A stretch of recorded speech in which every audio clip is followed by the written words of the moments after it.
So here we are again. It is another episode of Book Club, and today I'm joined with a dear friend, a talented individual, somebody I've watched from a distance for a long time and had the privilege of being able to get to know more recently when he came to visit here in New York City. So today we have Dan Martell, author of Buy Back Your Time. Dan, welcome to the show. Phil, it's an honor, man. I'm committed to giving you 110%. So whatever you need from me, for your audience, let's do it.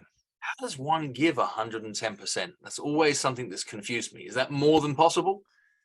I think it's okay. So 100% is like the presence, and then the 10% is the spirit. That's the way I think about it. So I'm literally, I think I'm going to channel my spirit to everybody listening, to hopefully kind of you feel the energy coming from my words to take action, because that's what I want. I want the action takers. I'll take it. So here we are looking at your book, Buy Back Your Time. I've known you in the SaaS world for a long time, helping SaaS founders, etc.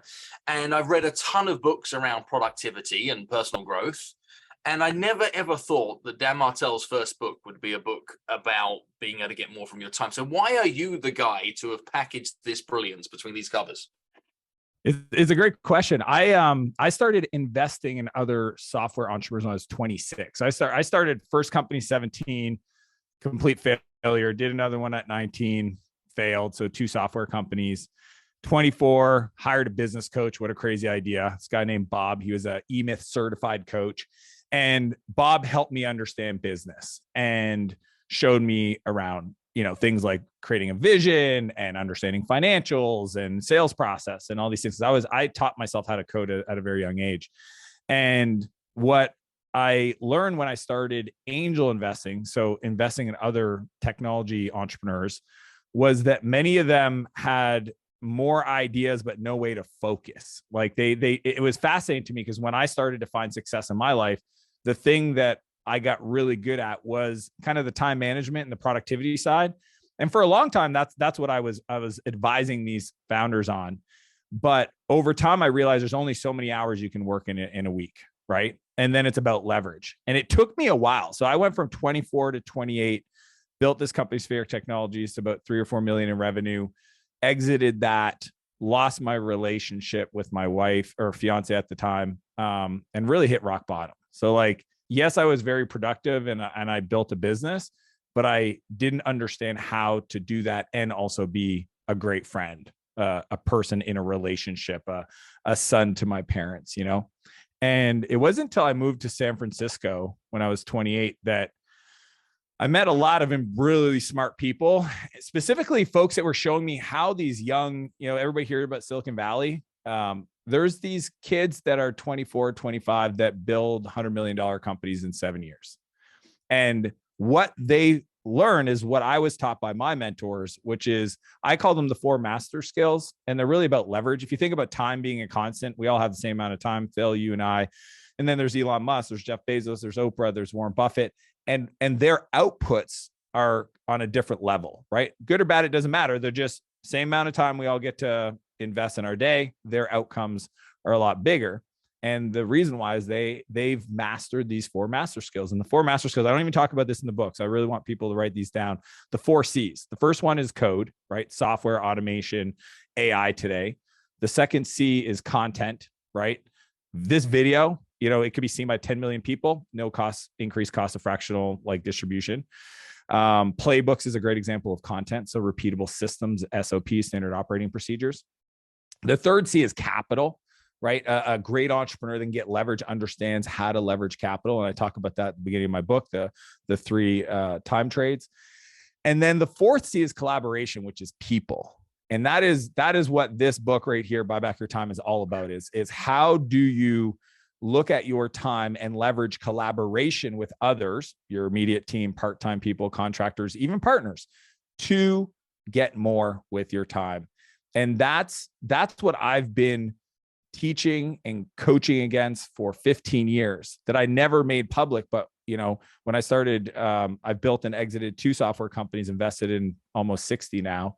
The skill set that I help every new coachee go through is literally the buyback loop and how to find the time to then go execute the growth strategies that I teach. So when I was thinking about what book do I want to write to serve my closest friends, my family members, my community, it wasn't a software book. It was the underlying principles that I learned in Silicon Valley that I've never heard talked about in the context I do it, so that I could really help people create more. I mean, the subtitle of my book is Build Your Empire. And for me, an empire is a life of unlimited creation you never have to retire from.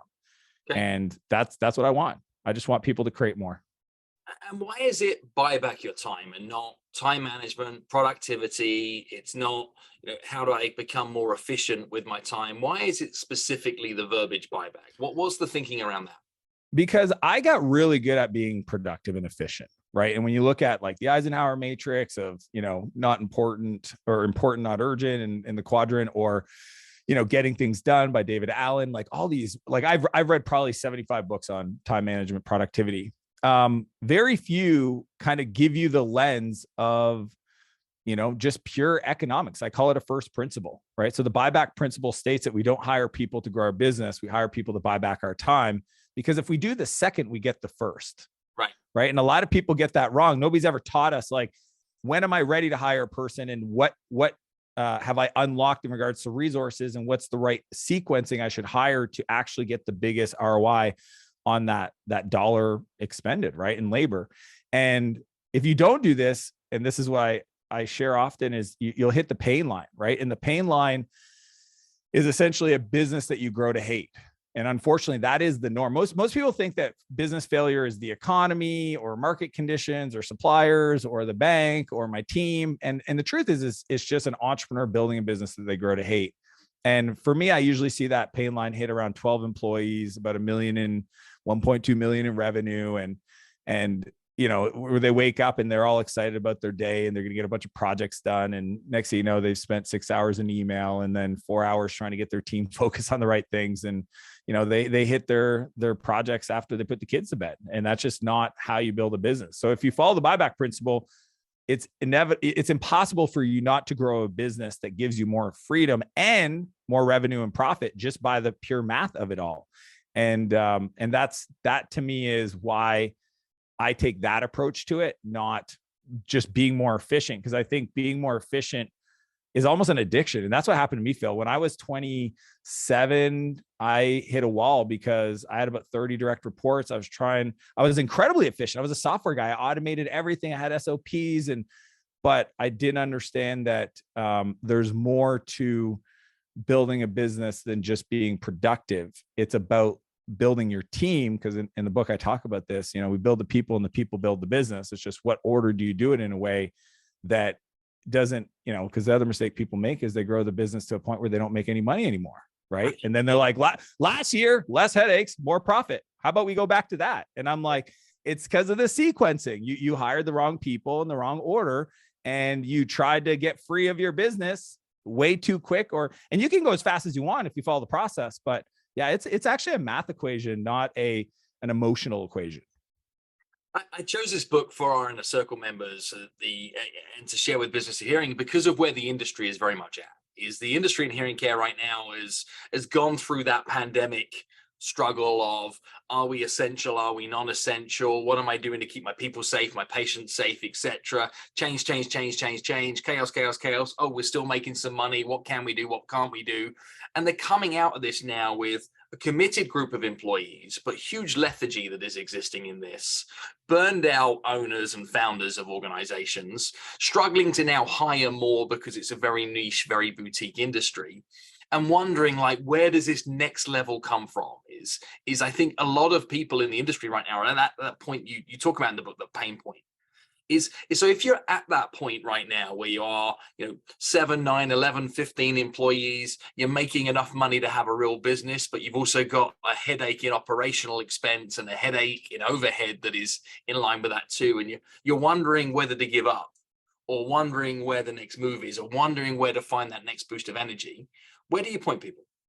Yeah. So the philosophy I teach is a framework called the buyback loop. And the principle is 3 steps. And it's very important you follow them in this order. Most people get things out of sequence. And I think that sequencing equals success, right? So the right recipe, not necessarily the ingredients, will get you the outcome. The first step is to do what I call it audit. So audit is a time and energy audit.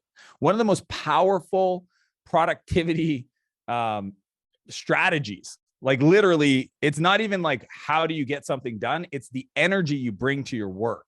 Okay, so in this exercise that I teach in the book it's a 2-week time and energy audit, and every 15 minutes you write down what you did with your time, right? And it sounds like a lot, and it is, and it's designed to show you, act as a mirror of where your opportunities are in regards to the activities you're doing that are low value. So once you do your time and energy audit, you go through and then you highlight in green things that gave you energy, right? Maybe training your team or doing sales or whatever it is for you, right? You highlight in green, and then you highlight in red things that take your energy. There we go. You've got the book. That's awesome. And I break it down in the book. It's a very strategy tactical method. And then you use a dollar sign, $1 sign or $4 signs, depending on what it would cost to pay somebody else to do that activity, right? And I have a framework called the buyback formula that teaches you how to quantify your time and value in the book. And once you know this and you apply the $1 sign, which is essentially your buyback rate, or $4 signs, which is essentially your effective hourly rate, and you use that scale, once you have the time and energy audit done, you just grab all the things that are red that have a $1 sign, and that is your only next hire. Mm-hmm. See, most people want to hire somebody to like go do more, ear exams or whatever it is. Like, no, like look at the CEO figuring out his calendar so that he wakes up and he's got back-to-back projects that are going to light him up. And he's only doing things that literally make him money. Because with the buyback rate, it's I give you a 4-to-1 ratio. Like, the whole point is I'm going to hire somebody to take something over so that I can go do something, generate revenue. And then that person, I get high leverage. See, most people hire folks on the side or even worse above them, right? Where they overpay too early. And that's where they get into a scenario where they're seen you share this before as well. And I think there's so much relevance in it to our people right now is they think what they need to hire is like an efficient number 2, somebody like in a chief operations person. Yeah. Right. Whereas really what they might need to hire is 2, 3, 4 really specifically hyper-focused assistants in key areas of their organization that buy crazy idea. Yeah. I always joke with people. It's like you want to hire a COO and you don't even have an assistant. Right. It's like those are two different. And the cool part is the skill set of hiring, working with, delegating to an assistant translates beautifully at scale to a COO. And what typically happens when people read these books or they're inspired to hire a director of operations or a COO is within 6 months, 9 months, they end up parting ways because the CEO wasn't ready. They didn't know how to let go. They didn't understand, the expectations, right? Because had no resource or no bandwidth to actually be able to get the things done. So you just crazy idea. Pass the problem. Yeah. I'm going to make something really simple here. It's super biased, right? We encourage people to read books as part of what they do within a circle. We force it upon people and spoon feed them 4 books, with yours being one of them. I see you're surrounded by books. We mix in a lot of the circles with authors that still continue to read books, consume books, share books. And your opening story in the book is about the impact of one book and what that had. So give us a PR viewpoint on why reading and consuming content of a book-based nature is a simple example of buying back your time. Yeah. Well, first off, let's look at the alternative, which is, podcasts, blogs, Twitter, social media. I consider all that stuff fast food content, right? Like it's interesting, it's entertaining, right? There's some incredible podcasts out there that'll introduce you to new ideas and people, et cetera. But for me, books have always been kind of the high nutrition information, right? So like the deeper concepts, the story based, are really ingrained because it's not about knowing something. It's actually like bringing it into our souls and making it part of our activities, our habits, and a lot of it's just belief busting, right? Like in my book, I wrote down like 50 objections of people why they're not going to do this that I've seen, and I systematically attack them. I can't do that in a podcast, right? And for me, I read at least 10 pages every day and have for a long time. Like we're talking probably 17, 20 years at this point. I've read over 1,500 books. And the reason why is because oftentimes I'm not looking to solve a problem. I'm just looking to be inspired. And just like I take a shower every day and I brush my teeth every day, for me, consuming information that is feeding my growth is just a beautiful place. Because I'll be honest with you, Phil, like one of my core philosophies in life is very simple. And I think every human is here to do this is one, become the best version of yourself. You know, what I call the 10.0 version of yourself, your highest self. And that's a journey, right? That's betterment, that's personal development, that's growth. And as you do that, share that person with the world. And when I say that, I mean, it could be your kids, it could be your community, it could be your church, it could be your CrossFit gym, it could be social media. I honestly don't care. But I think the process of consuming books to learn new skills, to become better, and then sharing that, healing yourself through challenges or your business challenges or whatever, trauma, personal, and then sharing that with the world. Like one of my mentors shared this with me and it blew my mind. He said, read books for your customers. Like, don't be like, that's a beautiful concept, right? Because now I'm not reading books to make my business more successful or make my life better. I'm reading books to serve other people in their business. And I think that's the frame. Like that changes everything. And that's even what really, we're doing right here with Orange and Grey, right? We read books by people like yourself and other things that have shown up in book clubs, and then we transfer those principles to deliver more value towards our consumers. I think it's the ultimate activity, right? It's, you know, when you can start operating from a place of service instead of a place of desire. Okay. And that's the difference. Some people do things, they read books for their own desires. When you read books or do things or share content to serve, it creates this beautiful, almost force field against negativity and self-doubt and imposter syndrome and all these things that are just true. It doesn't matter what stage of business you're at, those things will show up. But the more we give, it almost creates like this force field around us to keep those thoughts away. And I just think reading is just such a, for $20, the trade is beautiful. 6 hours of reading, 25 years of somebody's life, focus on one core outcome that has had the biggest impact in their life. And you get that for $20. That's like the best ROI. Yeah, it's beautiful. It's a life hack. And what I wanted to iterate here as well is done at scale with other people going on the same journey at the same time, it amplifies. So we now have so many buyback principles that exist within Orange and Grey because of collective shared knowledge and wisdom. So we can now say things like we need to look for a talk trigger, and everybody knows what that means because we've studied Jay Baer's book, Talk Triggers, together. We can look at things and say, well, shouldn't it make more sense to find the profit first? Because people have studied Mike Michalowicz's book, Profit First. And now we're going to have universal language around, well, wouldn't it make more sense that you buy back your time so you can do X that you currently don't have the ability to be able to do? And so much of what we're missing from our members' success at Orange and Grey is we're full of great ideas, great strategies that can be implemented that drive profit, drive revenue, drive new opportunity, drive growth. But many of these things are struggled by people saying, well, I haven't got the time. I can't get to it next month. I'll push it back. And it's because they're busy in the busyness. You talk in the book around like this whole perfection paralysis and you know, you can't hire something done 100% done, shoot for 80.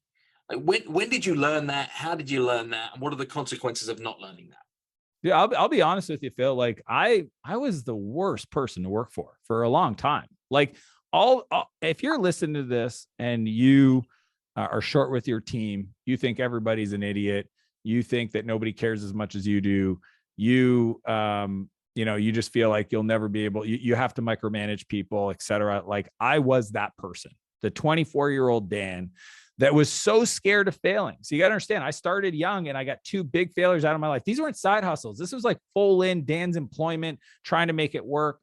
Didn't work, tried another one. By the 3rd time, my dad was like, you should maybe go get a job. Like you might want to give up on this. And so when I started to have success, I thought that the way I was showing up, the aggressive nature, the drive was my edge. And I was scared to give that up because I didn't want to lose the momentum I had built, until it created a lot of what I call emotional shrapnel in my life, right? Where, you know, when you get to a team of 35, 50 people, my next company, it was like, okay, I'm creating this conflict or this chaos, right? And I talk a lot about this in the book because I think as an entrepreneur, the reason why we build companies is because we're able to live with a higher level of uncertainty than most other people. And a lot of that comes from stuff that we went through, right? And the challenges in our teenage years. And because that is normal for us, we bring that. And I think the desire of people to do things at the highest level, like we would, is a false promise. I mean, it makes no sense, right? I think, what I say in the book is 80% done by somebody else is 100% freaking awesome, because it allows you to reduce the expectations for this person. They don't have perfect information or context or knowledge about your background or experience. So every hour that somebody else does something that if they didn't do it, otherwise I would have to do it, I am like grateful for them. I've shifted everything and said, you know what? We have an incredible person that takes care of our homes and our real estate and all this stuff. Like literally when I see her, I'm like, you are the best. We are so lucky to have you. I appreciate. Do they make mistake? Yeah, all the time. Why? Because we're pushing, we're growing. And those mistakes, as long as they're not made 3-4 times in a row, and normally it's a process problem, not a people problem, I go look in the mirror. And the fun part for me is I now use it as an opportunity to grow, because I know if my teams are struggling, that means I have not led them properly. And that's the law of the lid that John Maxwell talks about in his book. It's really like, how do I become the person who can deal with a higher level of problems? Because the world doesn't get easier. Everybody that's listening is like, oh, I wish I didn't have to deal with that. I wish I didn't have to learn this. I wish I didn't have to go through this challenge. I wish, it's like, no, like go wish you were better. I think it was Jim Rohn used to share this all the time. It's like, don't wish for less problems, just wish you were better to deal with those problems. And that was a big shift for me leadership wise that I talk about in the book, the transactional management versus the transformational leadership, is I started auditing myself and saying, okay, is it a process of a person problem? It's probably a process problem. What is the minimum effective dose, the least amount of moving steps for me to give them clear outcomes, measure, and coach them just like I would a coaching client? And how do I create a vision for their life and their desires that align with the ones for our company? And as long as mine are big enough for everyone on my teams to fit inside of, that's how we win. And there's a few of these little kind of unique perspectives and points of view that I think if people adopted and weren't so frustrated, even that, like the emotional triggers and the emotional shrapnel that they bring to their work, that's like their own work. That's inner work they have to do.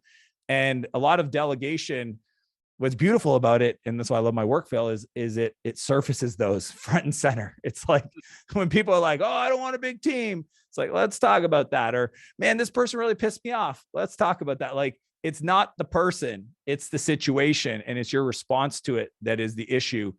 Let's look at that mirror and say, one of my favorite questions to ask the client is, how did you contribute to this situation? I don't like to hear that, but it's true. It's how, and no matter what happens, how did you contribute to this situation? I use it with my kids every day. Yeah, it's such a big question as well. And I think like everybody to catch that is whatever's right or whatever's wrong in your organization, your life right now, is how are you contributing towards it, and how do you get to take personal responsibility for it? And I think that 80% is 100% freaking awesome. Yeah, 100% freaking awesome is so worthy when it comes to being able to recruit others. And how many times I highlighted this in the book, I don't know, but it's don't hire to grow, hire to buy back your time. And the ability to be able to do that effectively, I think is one of the greatest gifts that an entrepreneur can have, is the realization that they are hiring to buy back their time. And a failure to do so is where all of those sabotaging behaviors come from. All of that hate comes from, that pain line exists. And I know it because I've been there, I've seen it a number of times, and avoiding it, the only way to avoid it is to buy back your time. Because otherwise, there almost is no other alternative way to be able to consider this. And the beauty of it is failure, right? Your success will put you down. You're down to. Yeah, and I just think like that skill set, and that's why I think starting with an executive assistant or a VA or a part-time assistant is a great place to start, because it's a low risk cost place to learn. Right? If you can't start by having somebody take care of your emails and your calendar, to just play with that and feel that and be like, whoa, this is really scary. And, it's like walking a tightrope with a big safety net. Like, yeah, it feels scary, but you're not going to hurt yourself. But it's when people go too big, too quick, because they just get fed up. It's almost like they throw hand grenades in their business. They're like, I'm done with this. I'm going to hire somebody to be the doctor. I'm going to hire somebody to do this. I'm going to, like, these big hires. I'm going to hire somebody to do sales. I had a friend of mine say the other day, he's like, yeah, just hire a new salesperson. I was like, oh, wow, that's cool. How many sales calls were you doing? He was like, oh, about 4 a week.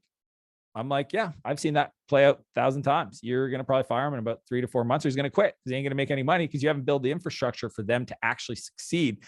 And he's like, what? And I was like, go back to the book, dude. It's the replacement ladder. You did it in the wrong sequence.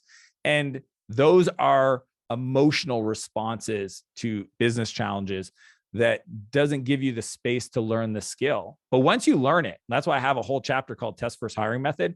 Once you learn the skill to hire great people and build the what I call the camcorder method, to create the playbooks and record yourself doing the work so that when you bring somebody on, they can hit the ground running.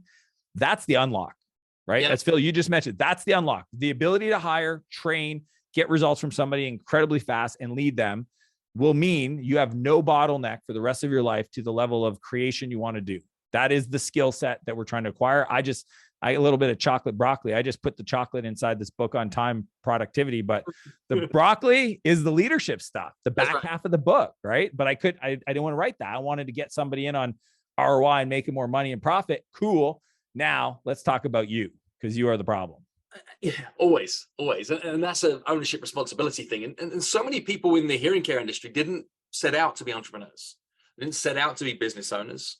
Is they went to school, they studied to get an AUD, they found themselves realizing that one of the only ways that they could make money at the level they needed to was to dispense product. They then ended up getting some external support from a manufacturer or acquiring a practice from somebody who'd had it for 20, 30 years, find themselves in this driving seat of owning a business. But prior to that, they were just a highly skilled practitioner.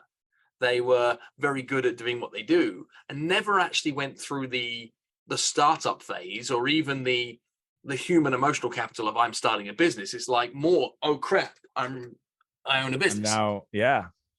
Which is different to how most organizations start. It is kind of unusual in the hearing care industry because there's these safety nets, whether it's the loan that comes from the manufacturer or the safety net of a pre-built patient base or an existing modus of operation from the acquisition of the past business. What would you say to knowing that that's how many people find themselves in a driving seat of running a business in this industry? Yeah, I would say that the cool part about that is that you obviously, it's almost like you get a slingshot effect, right? You get a head start, you get some momentum. It's just to know and just to be really honest with yourself that like, this is just the beginning. You haven't arrived at any place. You know, I think a lot of business owners start to make a little bit of money and they're like, oh, this is business and I'm a business person and this is good, right? And I see this often with a lot of my entrepreneurial friends I grew up with in my small town where, you know, they got to, you know, 100 grand a year and they're like, cool, I'm making 100 grand a year. That's pretty good for my friends. It's like, but you don't have a business, right? You're self-employed. And that's a different thing, like a true business. And Robert Kiyosaki talked about it in the Rich Dad Poor Dad book. But to me, it's like the day that you have a business that is being run by talented people, that if you decide to go on vacation for 3 weeks, we'll at least go sideways. We'll be, you know, we'll serve customers and get new customers and just kind of keep going. That's when you actually have something. And I really force all my clients to race to that point, because it's at that point that you de-risk your income generation for your family. I mean, a lot of clients I work with, they have very successful businesses revenue-wise, but they are still the bottleneck because they haven't learned how to buy back their time to disconnect, to allow the engine to run without them. And they don't realize that if we do a SWOT analysis and look at like, where are some of the threats, it's 100% that person having that specialized knowledge moving on or something happened to them. And it happens, right? When people are overwhelmed, they get, you know, adrenal fatigue and shingles and all these other, your body will actually shut down on itself. And if you can't show up for your work and your business starts to falter, man, that's a scary proposition. So for me, it's okay. Yes, you have some momentum, but then go look in the mirror, go become the person who can actually build the business, learn that skill set, set up the team so that it doesn't require you to run. Yes, you're maybe the rainmaker. Like that's always, the CEOs are always the people that will drive forward new innovation. Cool. But at minimum, you should be able to step back and go on vacation and come back to something that doesn't look like a chaotic mess. Yeah. And that's enough of a goal, right? Just start there. It's not like I can build this beautiful sustainable machine that grows without me. It's you can take 7, 10, 14 days away from the organization and it's not a shit show when you get back to it. Mm-hmm. Okay? It's delegating the decision-making, right? That's why I talk about the 1-3-1 rule, right? Like, you know, and I'll share with everybody because I think it's one of the most powerful processes that I use for leadership, which is I force every person that comes to me with a problem to define the one specific problem they want to address, 3 viable options. What are the 3 viable options you've considered? And then what's the one recommendation? And if I ask everybody to do a 1-3-1 with me, what happens is through osmosis is that they then use that with their team. See, most people teach their team how to treat their direct reports. And that's why there's always a bottleneck in the business, because you've been teaching your team they can't make a decision without coming to you. Well, guess what they're doing to their team? And then so like there's this bottleneck like process. Anything I can do to help is let me know if you have any difficulties, is all that with any challenge. Send it to me first. I'll look at it and get back to you. That's right. Do not say that. Stop saying that, people. Let's look at how to learn about hiring and delegating and bringing people in at that lower end of the buyback rate, because there are almost like always dozens of little things that you can hire done, that you can hire help for, that actually aren't these big hires in your organization. And in hearing care, I think I'm going to make a recommendation based on what I've learned from you, is that most leaders of hearing care clinics should hire an executive or a personal assistant that supports them and only them. They don't have the duty to be able to actually delegate tasks towards other people. They're just your extra pair of hands. They're your extra resource to be able to help you get done what you need to get done. They might live in your email. They might take care of some of those, minor admin things that just show up. They might be responsible for registering you for your CEU courses to get you updated on the things that you need to do from a leadership, booking your travel, take care of all these other things, but a personal assistant there. But then also hiring stuff back into the home is one of the biggest things to be able to buy back. Like taking those 2 things and anything else, Dan, just jam on that for a second as to how people can be effective of buying back time by not necessarily looking at how do I hire the roles in my organization, which many of them right now are thinking I need more providers, I need to get more front desk, I need to get somebody in an operational management role. How do they think about actually getting the right people into those other areas of their life? And why would that be important? Yeah, I mean, for me, the way I think about it is there's only 2 things I want to do with my time. I want to spend my time with my family, fully present there with them, whatever it is, people I love, my friends, etc. Or I want to do things that light me up and make me a ton of money. Like that really should be the goal for every CEO. So what I would encourage people to do is, yes, do the time and energy audit, but it's an even simpler process. Just write down everything you're doing right now, that whether, I'm not telling you have to delegate it because your brain's going to start filtering, just like put that aside, dream a little bit, just write down everything that you just never want to do ever again. If you could wave a magic wand and never do it for the rest of your life, what would those things be? Okay. Things like, running errands or, scheduling calls or vacations or travel or in financials or everything, like cleaning the bathrooms. Like it's so interesting. I'll tell you a real story. One of my best friends, he tried several times with an assistant, but he made the mistake of doing what you said, which is he made the person almost like an office manager. So the person wasn't for him, it was for the team. And because of that, he never got the personal benefit of what that felt like to be able to disconnect from the detail, to actually go all in on the creative driving function, the innovation, the vision stuff that he loves so much. And it took him 2 false starts to finally find his own executive assistant, his personal assistant, and integrate, this is the key, personal and professional. Right? Somebody that could take care of his calendar, his email, and involved in all the travel stuff and purchasing stuff and running errands and et cetera. And he literally tripled his revenue. Why? Yep. Because he was able to focus on the things that were high leverage. He wasn't pulled into the details. He actually jokingly calls his assistant the director of details, right? Like, this is the person that I have crazy ideas. I send them a voice message and then they run it forward and they follow the process. In my book, chapter 6, I break down, like, this is the meeting rhythm. These are the agenda items. Like, just follow that conversational style. So you're not worried that something's going to get dropped, and you will get that freedom to be able to just breathe. Most entrepreneurs don't realize that, like, your biggest opportunity is not in more work. It's creating the space for you to think. Right? Thinking time is critical. And it's the notes in between, a song that makes a great song. And most CEOs are so busy trying to squeeze everything out of every day, which I do teach a framework called The Perfect Week that shows you how to do that.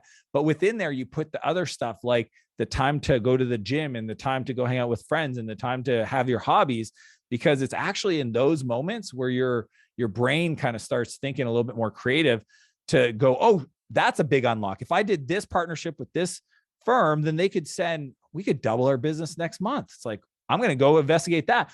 Most practitioners don't have time to go do that or think about that. Instead, they're in the minutia of making sure that my receipts for my latest travel got filed properly for the credit card statements. Like, right. No, stop that.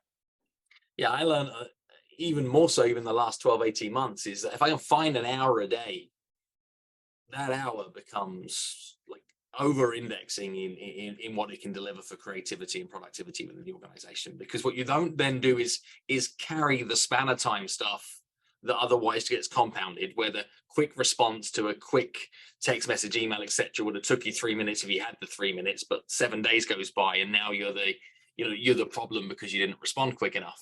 But anything to be able to buy back time is huge. And I think one of the most profound parts of the book here that I want to spend the rest of our time talking about is the 5 time demons, the things that actually provide sabotage or challenge towards what can be done here. And I'll talk openly and candidly too, is that if I get under pressure, I get stressed, is I'm that person that's like, oh, well, I'll take myself to the bar and a hotel and I'll eat myself a dinner that I probably shouldn't eat and have 2 to 3 cocktails that I probably don't need to have, and steal 90 minutes from my morning as a result of making those bad decisions.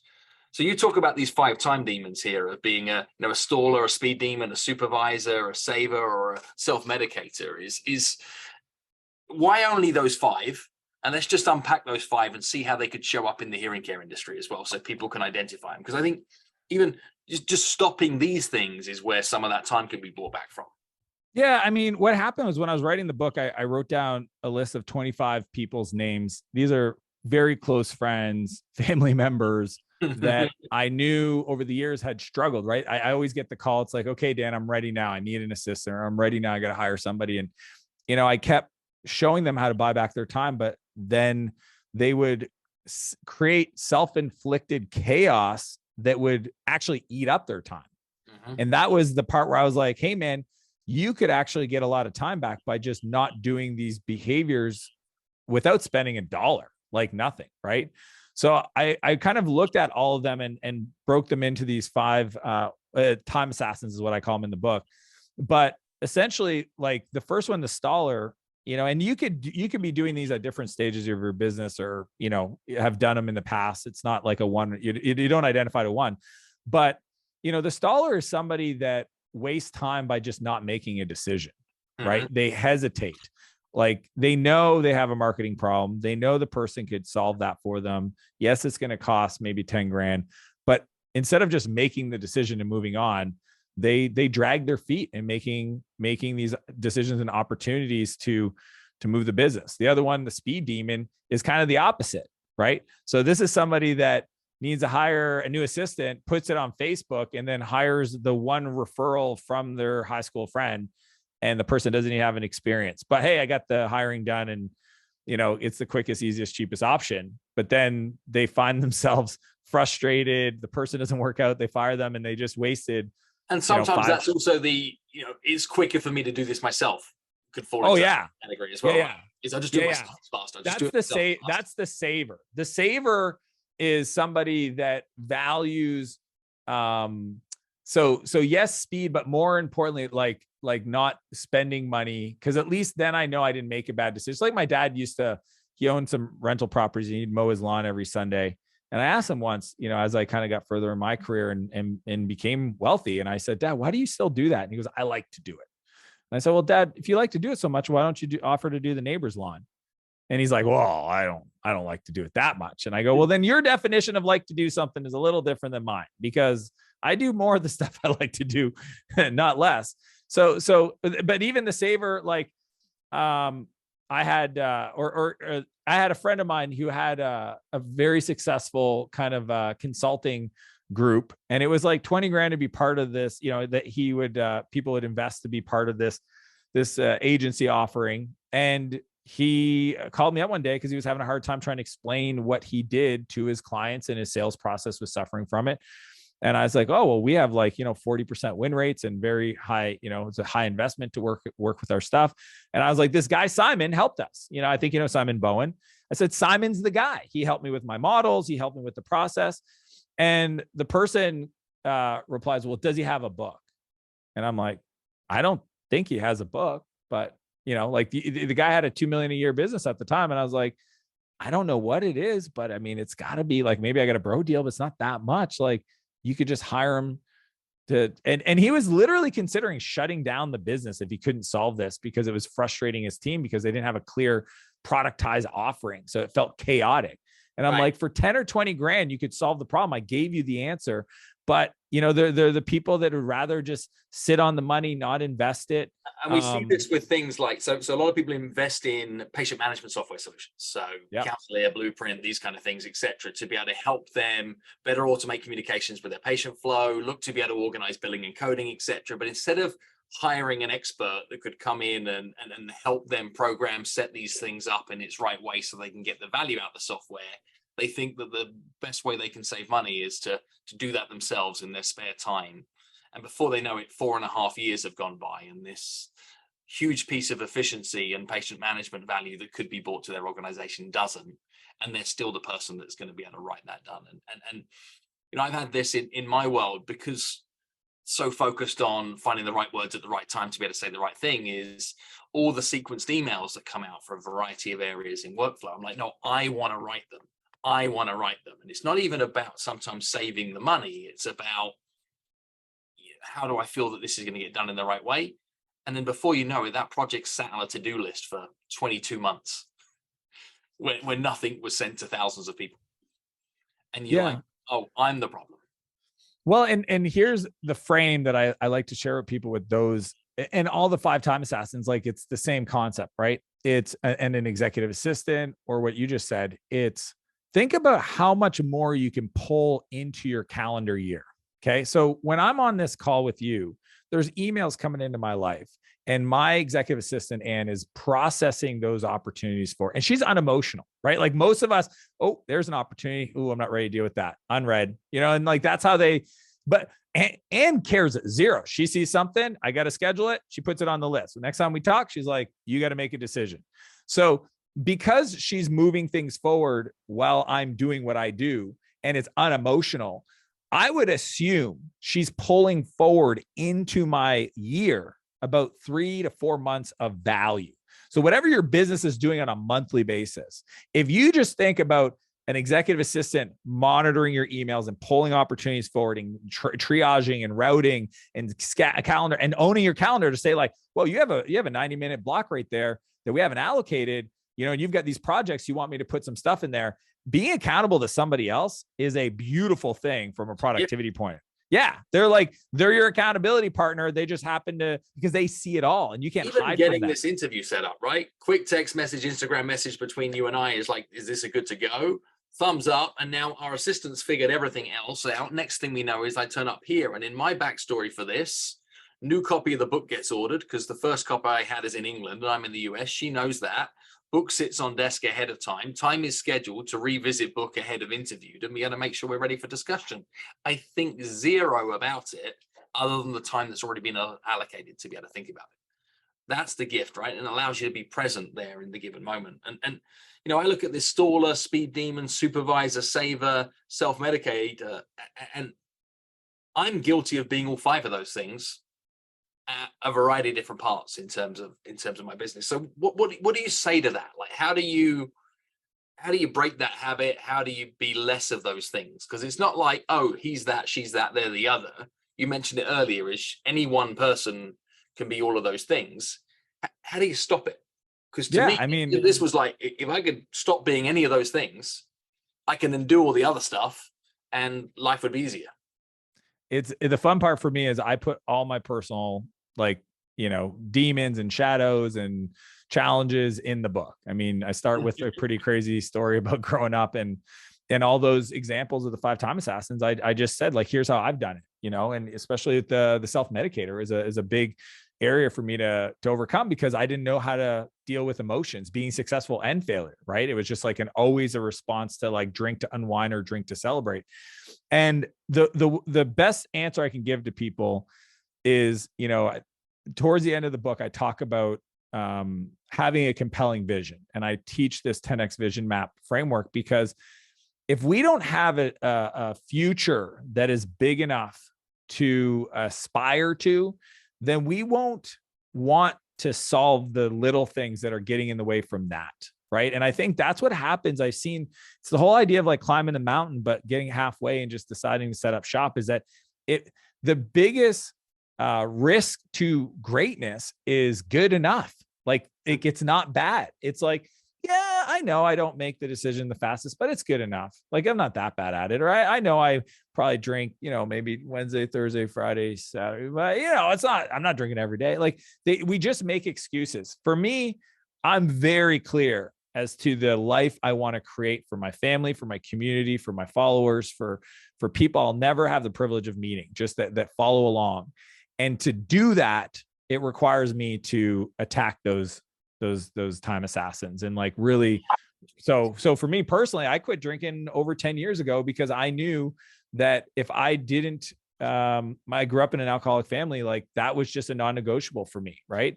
And the other stuff, like these are all skills. Like if you want to talk about reading, every one of those demons have books that will help you address those, right? Creating a decision matrix so that you can make decisions faster without being sloppy, right? Or maybe the opposite.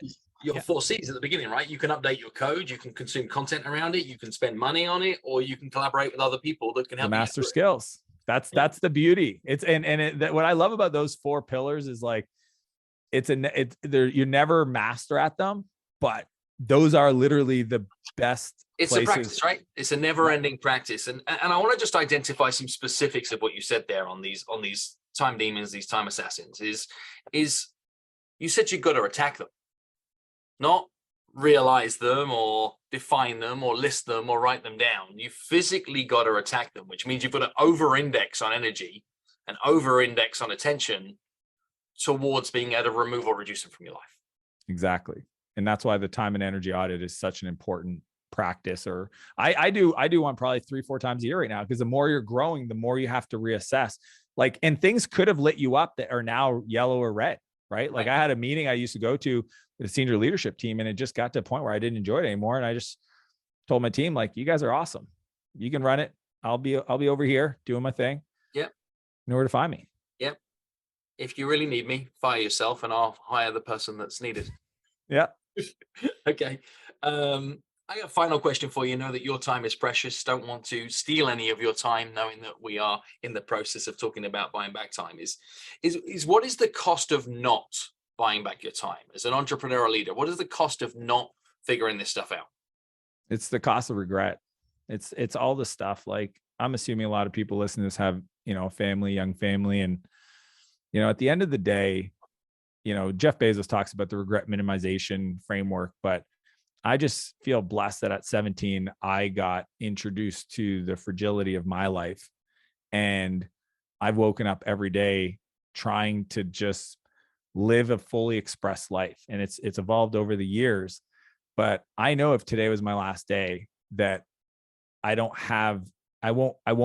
no regrets, because I was intentional. And I think that's the message. If you read the book, you'll see the through line is that I'm very intentional about how I plan my year, what's important to me, my health, my family, the wealth side of it, to be an example, to serve. And if you just don't do it, you'll just continuously wake up with regret of your potential. Like, again, I think everybody's here to become the best version of themselves. And they know what that looks like because they've seen glimpses of it in different moments in their lives. And you would have never been shown that vision of what you could be if it wasn't possible. So if it's ever been on your heart, that is your greatest self. That is the 10.0 version of yourself.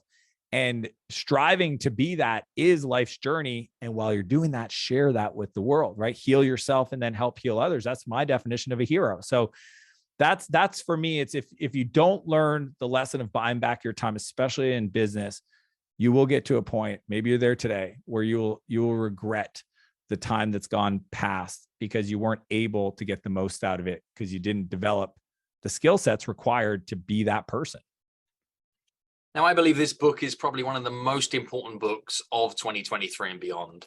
Is on a personal level, I'm going to study this and practice it and look to see what I can do to be able to get back more time to be able to do more of the things I love. As a team at Orange and Grey, we're going to do the same. I'm going to bring it back into my personal life. I'm going to share it with other family members.